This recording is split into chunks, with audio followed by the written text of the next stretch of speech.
A moose formerly on the loose in the Collar City is now recovering from his long journey. Yeah, take a look now. We want to show you. Wildlife officials say this animal could have traveled roughly 50 miles, and that includes 2 swims across the Hudson River. CBS 6's Kimberly Howard was tracking the loose moose in Troy today, where it was eventually captured. Kimberly, a lot of running around for NCON officers, but no one hurt, including that moose. Yeah, that's right, Greg and Liz. NCON officers say they got lucky. They were able to actually corner that moose right here behind this property on Middleburg Street, where if you look really closely, you can see the siding on the bottom there was actually ripped off during all this. Still, NCON officers were able to safely tranquilize it and take it back to where it belongs. There's a moose loose in Green Island. It's enough to turn any mundane Monday morning on its antlers. A 700-pound yearling bull moose spotted near Dinosaur Barbecue in Troy around 2 a.m. The Department of Environmental Conservation says the massive animal then took a plunge into the Hudson River and swam to Green Island before turning around and swimming back to Troy.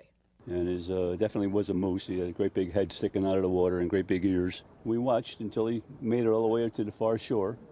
And then he went ashore, and he was quite large. Which is why wildlife officials were so concerned. The moose was running the streets and hopping fences. Yeah, I mean, we had a close call. He was close to hopping across 787, and that was right at rush hour. Luckily, no one was hurt. As for why a moose would travel to a concrete jungle like Troy in the first place, moose populations are slowly increasing, so yearling bulls this time of year are starting to get into the rut of the breeding season, and they tend to wander into places that they shouldn't, especially young bulls like this when they're looking for love in all the wrong places. The moose wasn't shot with Cupid's arrow, but he was shot with 2 tranquilizing darts, enough to make him sleepy for this next leg of his journey, the trip to the Capital District Wildlife Management Area in the town of Berlin.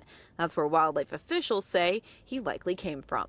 We're looking forward to getting him back home.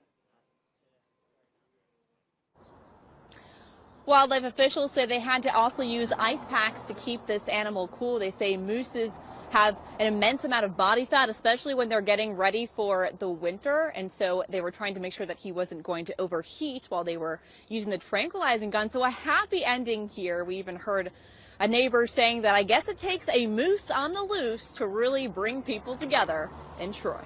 Live in Troy, Kimberly Howard, CBS 6 News. Well, it's quite a story, and if you'd like more information about the moose and all of our stories for that matter, be sure to download our new CBS 6 Albany News app.